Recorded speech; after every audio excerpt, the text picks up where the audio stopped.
পুজোতে আমিষের সাথে সাথে নিরামিষটাও কিন্তু আমরা খেয়ে থাকি। যেমন ষষ্ঠীর দিন কিংবা অষ্টমীর দিন কিন্তু আমরা অনেকেই নিরামিষ খেয়ে থাকি।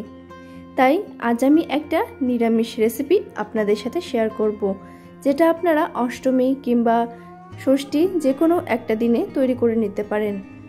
আর খুব টেস্টি একটা খাবার, যেটা সকলের ভীষণ পছন্দের। আমি আজ তৈরি করব ভেজ বিরিয়ানি। চলুন কিভাবে তৈরি করছি সেটাই দেখে নেওয়া যাক। আর সাথে আছে আমি সুস্মিতা, আপনারা দেখছেন আমার channel Palbari kitchen. Veg biryani তৈরি করতে প্রথমে কি লাগছে চলুন দেখে নেওয়া যাক। প্রথমে এখানে নিয়ে নিয়েছি আমি সয়াবিন, তারপর নিয়ে নিয়েছি পনিরটা আমি এরকম কিউব করে কেটে নিয়েছি, বড় বড় টুকরো করে। এরপরে নিয়েছি আলুগুলোকেও এরকম বড় টুকরো করে কেটে নিয়েছি আদা, কাঁচা লঙ্কা। এরপর নিয়েছি পোস্ত, কাজু আর চালমগজ। এরপর একটা পাত্রে জল গরম বসিয়ে দিয়েছি, তাতে দিয়ে দিচ্ছি লবণ। এরপর সয়াবিনটাকে সেদ্ধ করে নেব। চাইলে আপনারা জলে ভিজিয়েও রাখতে পারেন, উষ্ণ গরম জলে। আমি তাড়াতাড়ির জন্য এটা একটু জলে ফুটিয়ে নিচ্ছি। সয়াবিনটা সেদ্ধ করে নেওয়া হয়ে গেছে, জল ঝরিয়ে নেব। এরপর একটা মশলা তৈরি করব, তার জন্য মিক্সিং জারে দিয়ে দিচ্ছি আদা, কাঁচা লঙ্কা, চালমগজ, পোস্ত আর কাজু, সমস্ত কিছু একসাথে দিয়ে একটা পেস্ট তৈরি করে নেব।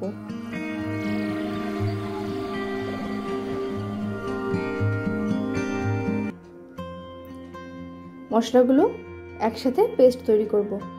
মশলার পেস্ট তৈরি করে নেওয়া হয়ে গেছে। এরপর একটা এরকম বোল নিয়েছি, তাতে দিয়ে দিচ্ছি কিছুটা পরিমাণে টক দই। 3 থেকে 4 টেবিল স্পুন টক দই আমি এখানে দিয়ে দিয়েছি। এরপর এর মধ্যে পেস্ট করে রাখা মশলাটা আমি দিয়ে দিলাম।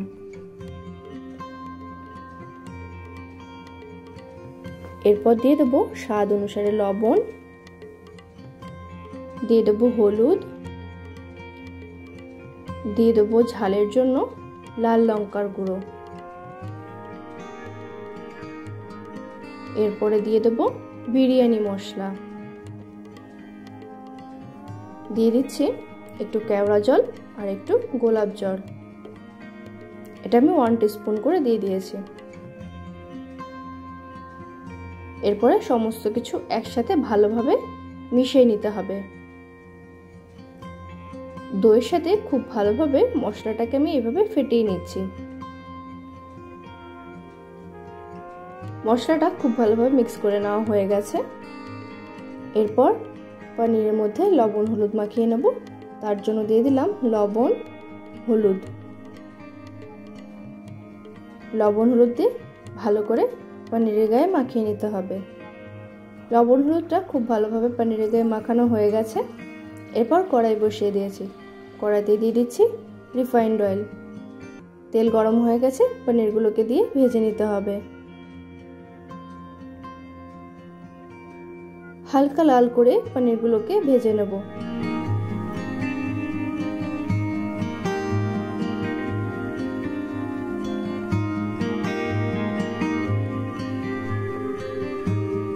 পনিরগুলো ভেজে নেওয়া হয়ে গেছে, তুলে নিচ্ছি। এরপর আলুগুলোকেও ভেজে নেব। আমি আলুটা সেদ্ধ করে নিয়েছিলাম, সেটার ক্লিপ আর তোলা হয়নি। আপনারা আলুটা সেদ্ধ করে নেবেন। আলুটা সেদ্ধ করার পর আমি ভেজে নিচ্ছি। ভাজার সময় লবণ হলুদ আর সামান্য লঙ্কার গুঁড়ো দিয়ে দিয়েছি। এবার ভালো করে লাল করে আলুটাকে ভেজে নেব।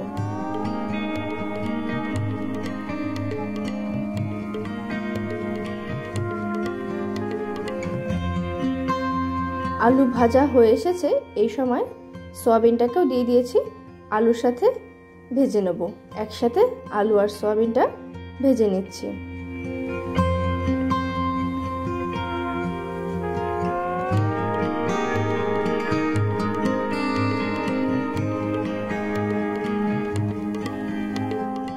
সয়াবিন আর আলু খুব ভালোভাবে ভেজে নেওয়া হয়ে গেছে।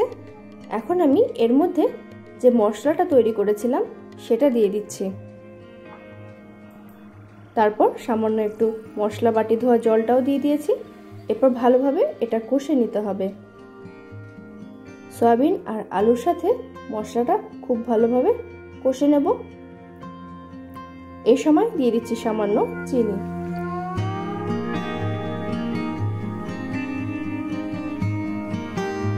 যেহেতু এটা নিরামিষ পদ্ধতিতে তৈরি হচ্ছে, সেজন্য একটু মিষ্টি মিষ্টি হলে খেতে বেশি ভালো লাগবে।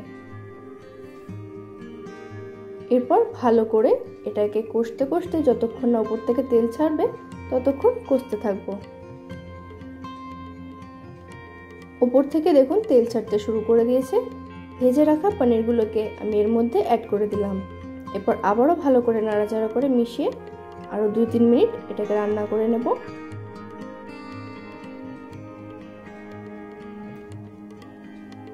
গ্রেভিটা অলমোস্ট হয়ে এসেছে। উপর থেকে দেখুন তেল ভাজতেও শুরু করে দিয়েছে। এরপর এটাকে নামিয়ে রেখে দেব। এদিকে আমি ভাতটা তৈরি করে নিচ্ছিলাম। চালটা আমি 3-4 ঘন্টা আগে থেকে ভিজিয়ে রেখেছিলাম। এরপর ভাতটা তৈরি করার জন্য আমি জলের মধ্যে দিয়ে দিয়েছিলাম কিছু গোটা গরম মশলা আর লবণ আর সামান্য রিফাইন্ড অয়েল। তারপর জল ফোটার পর রাইসটা দিয়ে ভালো করে ফুটিয়ে নিয়ে ভাতটা যখন 80% হয়ে গেছে সেই সময় আমি এটাকে নামিয়ে নিয়েছি। ভালো করে ফ্যানটাকে এবার ঝরতে দিয়েছি। এরপর এদিকে আমি একটা বাটিতে নিয়ে নিচ্ছি কিছুটা দুধ। এর মধ্যে দিয়ে দেবো 1 চামচ গোলাপ জল আর 1 চামচ কেওড়া জল। দিয়ে দেবো 4-5 ফোঁটা মিঠা আতর আর দিয়ে দিচ্ছি সামান্য ফুড কালার। চাইলে এখানে আপনারা জাফরানও দিতে পারেন। এরপর সমস্ত কিছু একসাথে এভাবে মিশিয়ে নিতে হবে।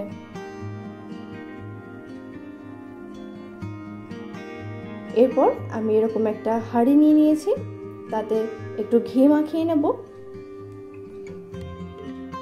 বিরিয়ানির লেয়ারটা তৈরি করে নেব। এই সময় ঘিটা ভালোভাবে মাখিয়ে নেওয়ার পর এর মধ্যে দিয়ে দেব রাইস।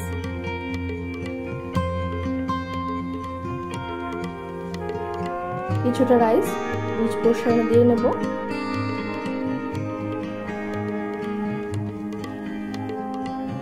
এরপরে এভাবে হাত দিয়ে ছড়িয়ে দিচ্ছি। এরপর সামান্য লবণ এর উপর থেকে একটু দিয়ে দেব আর দিয়ে দেব দুধের যে ঘোলটা তৈরি করেছিলাম সেটা। দুধের মিশ্রণটার মধ্যে যা ছিল সমস্ত কিছু একসাথে মিশিয়ে দিয়ে দিলাম। এরপর দিয়ে দেবো কিছুটা বিরিয়ানি মশলা। তার উপর থেকে দিয়ে দিচ্ছি আলু। গ্রেভিতে যে আলু ছিল সেই আলুটা দিয়ে দিলাম। দিয়ে দেবো পনির, সয়াবিন সব এক এক করে এর মধ্যে দিয়ে দেবো।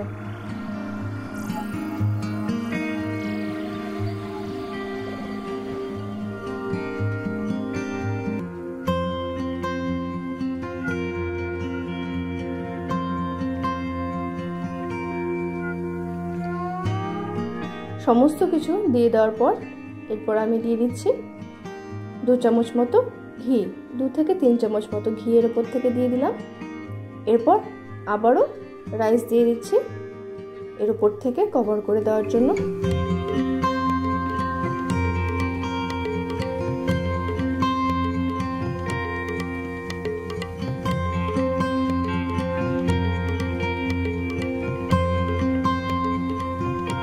রাইসগুলো দিয়ে উপর থেকে এইভাবে স্প্রেড করে দিতে হবে, হালকা হালকা করে চেপে দিতে হবে। এরপর সবশেষে উপরে দিয়ে দিতে হবে দুধের মিশ্রণটা।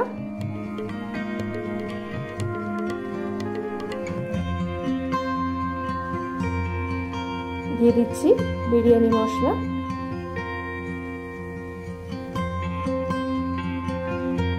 দিয়ে দেবো ঘি। আর এই সময় আপনারা কিছুটা চিনিও দিয়ে দেবেন। আমি লবণ আর চিনি একসাথে দিয়ে দিয়েছি। এরপর 4-5 টুকরো পনির আমি এর ওপর থেকে সাজিয়ে দিলাম আর কিছুটা গ্রেভি ওপর থেকে দিয়ে দিচ্ছি।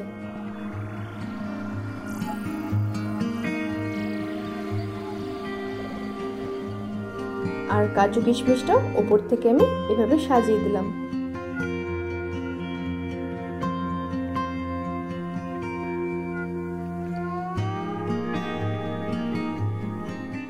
সাজিয়ে নেওয়া হয়ে গেছে, ঢাকনাটা আটকে এরপর দমে বসিয়ে দেব। এরকম একটা তাওয়া বসিয়ে দিয়েছি, তার উপরে হাঁড়িটাকে বসিয়ে একদম লো ফ্লেমে 15 থেকে 20 মিনিট আমি এটা দমে রেখে দেব।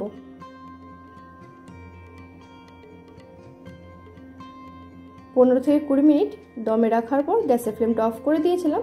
তারপর কিছুক্ষণ রেস্টিং টাইমে রেখে আমি ঢাকনাটা খুলে দেখে নিচ্ছি। দেখুন কত সুন্দর ঝরঝরে তৈরি হয়েছে।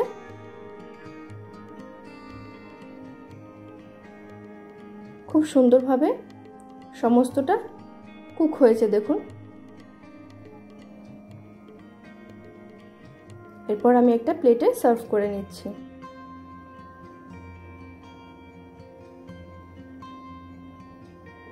এটা এরকম শুধুই খেয়ে নেওয়া যায়, এর সাথে আর কোনো সাইডে গ্রেভি আইটেম লাগে না। তাও যদি আপনাদের পছন্দ হয় আপনারা যে কোনো একটা গ্রেভি আইটেম নিরামিষ পদ্ধতিতে তৈরি করে নিতে পারেন, কিংবা বেগুনির সাথেও এটা আপনারা পরিবেশন করতে পারেন। আমি শুধু স্যালাড আর এই বিরিয়ানিটাই আজকে সার্ভ করেছি। খেতে কিন্তু অসম্ভব ভালো হয়েছিল। তাহলে পুজোতে অবশ্যই একবার বানিয়ে দেখবেন এই রেসিপিটা। আশা করছি আপনার এবং আপনার বাড়ির সকলের ভীষণ ভালো লাগবে। আর আমার এই ভিডিও আপনাদের কেমন লাগলো অবশ্যই একটা ছোট্ট কমেন্ট করে জানাবেন। ভালো লাগলে ভিডিওটিতে একটা লাইক করে দেবেন। আমার চ্যানেলটি সাবস্ক্রাইব করে পাশে থাকা বেল আইকনটা প্রেস করে দেবেন। তাহলে যখন আমি একটা ভিডিও আপলোড করব তার ইনস্ট্যান্ট নোটিফিকেশন আপনাদের কাছে পৌঁছে যাবে। ধন্যবাদ।